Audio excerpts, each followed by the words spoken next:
almost 900 points of jump when it comes to Nifty 50 as well as Nifty Bank gained over 3% as we speak right now. But what to make of the markets? We have a whole host of experts to try to decode that for us. We are being joined by Sunil Subramaniam on the show, as well as C.A. Rudramurthy and Richard Jain are also with us. A very good afternoon, gentlemen, and thank you so much for your time. Sorry to keep you waiting, but that was the big breaking that everyone has been tracking. But Sunil, I just wanted to have your thoughts on the market movement, at least for today. What a cheer it has been, what a respite, and what a beautiful move in the benchmark indices and even the broader markets. What do you make of this move, Sunil?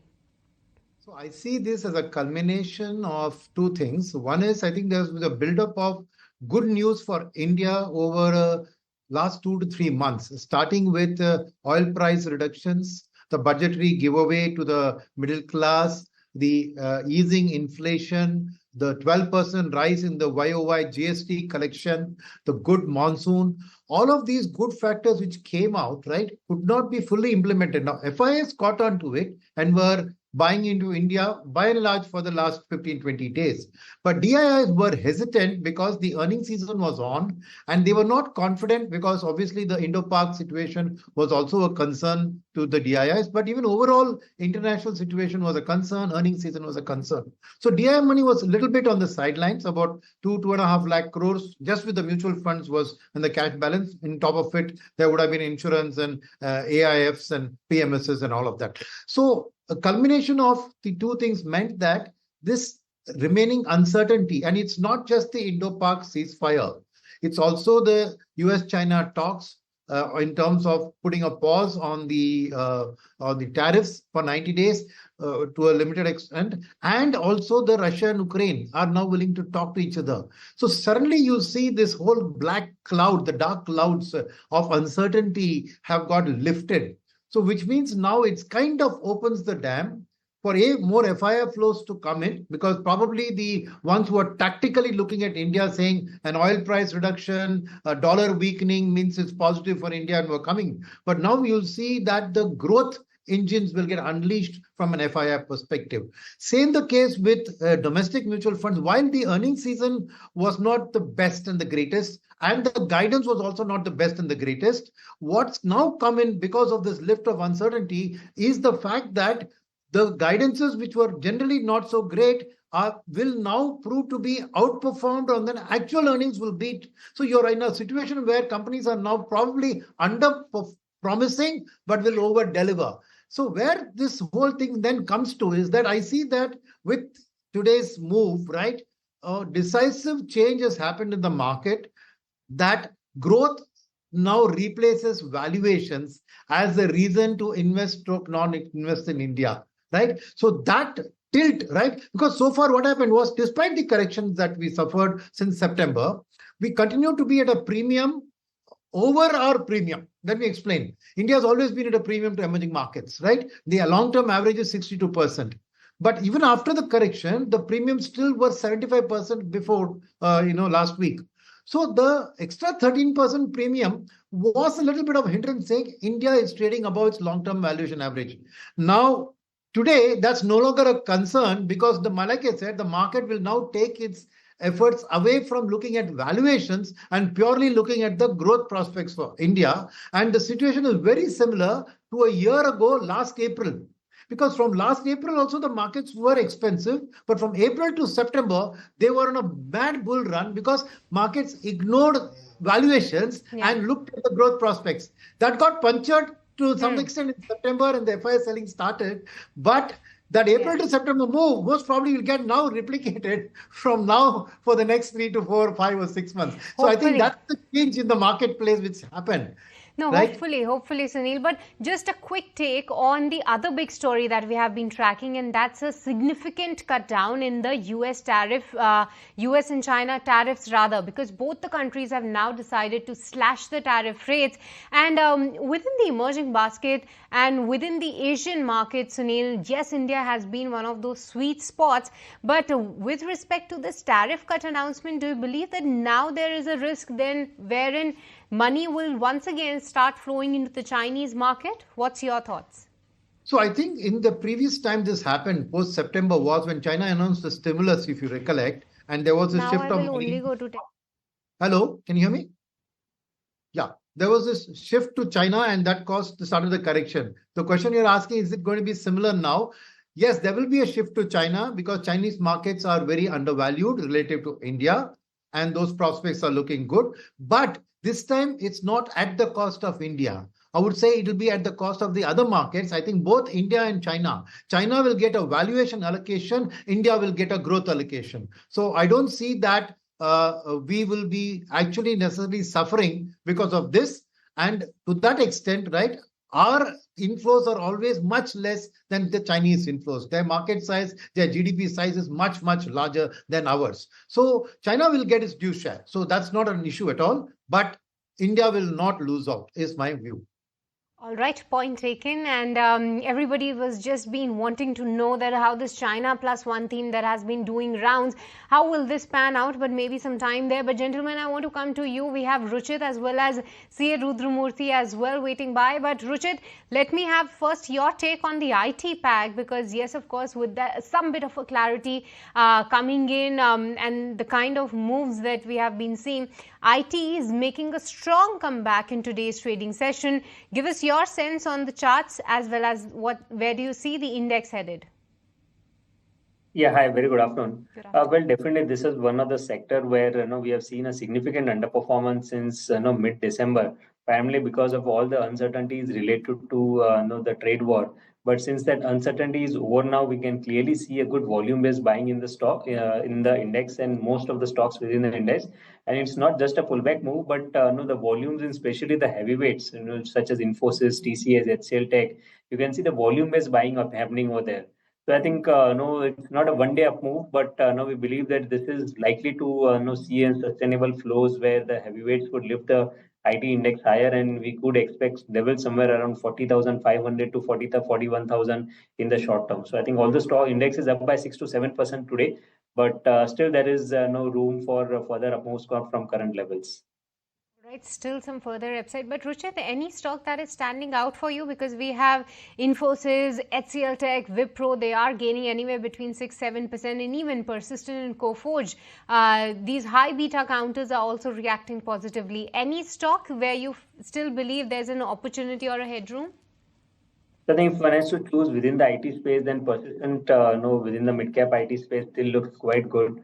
Relative outperformance has been seen in last 1 or 2 weeks, within the IT names in Persistent, and today a falling trendline breakout has been there on the stock. So this is one stock which is looking positive. Even at current levels, one can go long with stop loss below 56.50 for potential targets around 6,200 and beyond. And HCL Tech also within the heavyweights is one stock where the risk reward ratio still seems favorable.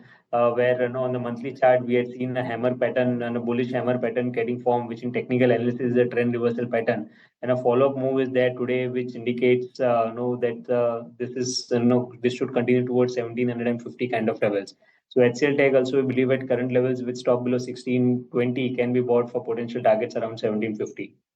All right, so let's watch out for HCL Tech. But Rudra, the other basket that is shining bright is indeed the metal counters. Well, of course, the growth engine, or rather the trigger, is the same with respect to the US-China tariff cuts that has been announced, not just globally, but we see that in the global markets as well, all these base metal counters are shining bright. But what's your view coming in on the metal pack? Any stock that is standing out? Good afternoon and thanks for having me in the show. See, first of all, we have to understand the why comes later, but opportunity comes much, much before. So if you see whether today's the tariff changes which has happened from US-China front, or even if you see whether it is Russia, Ukraine, or even for that matter, the de-escalations and whatever you are seeing between India, Pakistan, see what was market doing for last 1 week. Every bad news was still bought into. FIIs were continuously buying this market, and even you used to see morning gap down of 100-200 point, and that was getting bought into. Today, see the structure of the market. We are closing at the highs of the day. Even after that gap up open, what we had today, that is clearly sustaining. So I am not bullish, but very, very, very bullish on market. even from here. And yes, metals is one space where we have more margin of safety and more up move to come relatively. And even I agree, IT is also something which will perform very good because of valuation comfort what you have both in IT as well as metal. Now, first of all, when it comes to metal shares, yes, Vedanta is my top pick. Results were definitely good. On chart, there is a lot of support and consolidation happening around that 420, 430 zone. And today we have seen that big breakout. This breakout is to sustain and it will continue. So Vedanta is headed towards that 500 to 520 mark, and it is very, very bullish. Hindalco is another stock which looks very, very strong to me. Yes, above levels of that 640, 650 range, it is giving that big move on the upside. It can go towards that level of 720 to 750, and this will be my second top pick from metal. And finally, also JSW Steel looks very strong to me. It's a choice whether you want to pick JSW or even Jindal Steel. That also looks very good to me. So in the order of preference, it is Vedanta, Hindalco, JSW Steel and Jindal Steel. Both metals and IT will do very, very good. Overall market is not bullish, but super bullish. That's a super bullish stance coming in from Rudra, and the sectors as well you just highlighted. But Rudra, I'll come to you to have your BTST ideas as well. But Ruchit, let me have your take on and know your stock picks for our viewers, which are BTST picks. So a couple of recommendations, one would be the buy call in Policy Bazaar, where the stock has seen a good consolidation, in the recent past, and now it's showing signs of a breakout from this consolidation. So we expect a good momentum to come in Policy Bazaar tomorrow. So short-term traders are, for BTST, one can buy with stop loss below 1670 for potential targets around 1780. And one stock we already, I think, discussed from is the IT space, and within the IT space, Persistent Systems definitely goods. Looks that it should continue its up move tomorrow as well. So Persistent can be bought with stop loss below 5650 for potential targets around 6200. The two buy calls coming in from Ruchit. But Rudra, what about you? Apart from IT as well as metal, any other sector that is making up to your list? See, for me, if it has to go sector-wise, even private banks will do good. For that matter, even PSUs have more valuation comfort. And whatever move we have already seen in banks, that is yet to continue. It has just started. If you take 3 years time frame and look at HDFC Bank, it has gone nowhere. But yes, you have got a good move. And in a bad market, which we had from October to March, those 2 quarters, HDFC Bank has performed well. Identify those sectors and stocks which have done good from October to March, where the overall market at Nifty level came down from 26,200 to levels as close to the 23,000 or even below. So for me, private banks will still do good. Chemicals looks very good and interesting to me. That is another sector where you can buy a lot of stocks. Reliance is another stock which looks good to me, stock specific. Indus Tower is another area where you can look at where valuation comfort is there to me. And I am picking 2 stocks for my recommendation. Yes, one is from metal only. Hindalco looks very, very good to me. At current market price, it's a buy. Keep a target of 680 to 700 on Hindalco. One can definitely buy it not just for BTST but for a positional long trade in Hindalco, available even in future. So go long in futures, look at target of 680, 700 on Hindalco. Keep a stop loss of 635, a very, very good risk reward trade at current market price. Indus Tower is another counter which I like a lot. And at current market price, available in futures, go long in future, look at target of 435 and then 450 to come on Indus Tower, and keep a tight stop loss of 390 for this long call. So a buy on Hindalco, a buy on Indus Tower, buy on private bank, buy on metals, buy on IT, and very, very, very bullish on overall market. So that's a big basket that Rudra has given for all of our viewers. A lot of sectors that he has picked up. But Sunil, I just wanted to have your take as well. Yes, of course, the news flow surrounding us is really positive, not just in the domestic market, but global across. And along with that, we are already seeing the FIs making a comeback. But where do you find the margin of safety, Sunil? Because we are in the thick of earnings as well, and no big disappointment indeed, rather. So I see my top sector picks would be private financiers, private banks plus good quality private NBFCs, number one. Number two would be stock market related players, stock exchanges, wealth managers, brokers, asset management companies, insurance. Third would be consumer discretionary, the whole basket, which is consumer durables, auto, real estate, and high-end retail. The fourth would be infra. I feel that ultimately that will be the biggest winner if you have a longer term perspective. And the final pick would be IT for reasons that we have spoken about, that it's got a valuation gap relative to the other players right now. And why this thought process? It starts with three fundamental factors: the 100,000 rupee crore tax giveaway, putting man's in the hands of the middle class, the softer inflation, enhancing the possibility of RBI late cut plus liquidity infusion, and the third thing is the easing inflation, making consumer surpluses bigger in the hands of customers, and fourth, the monsoon putting money in the hands of rural consumers. So to me, if you take this broader thought process, obviously private banks come up front because from a NIM perspective, a lot of their lending in the auto loans, personal loans is fixed rate, whereas they will be quick to pass on the rate cut to their deposit side. So their net interest margins will rise. For the future loans, they will cut the price, but the volume growth will compensate. So that's why private lenders are my first. The second is, of course, I believe that the 100,000 crores will not all go only into consumption.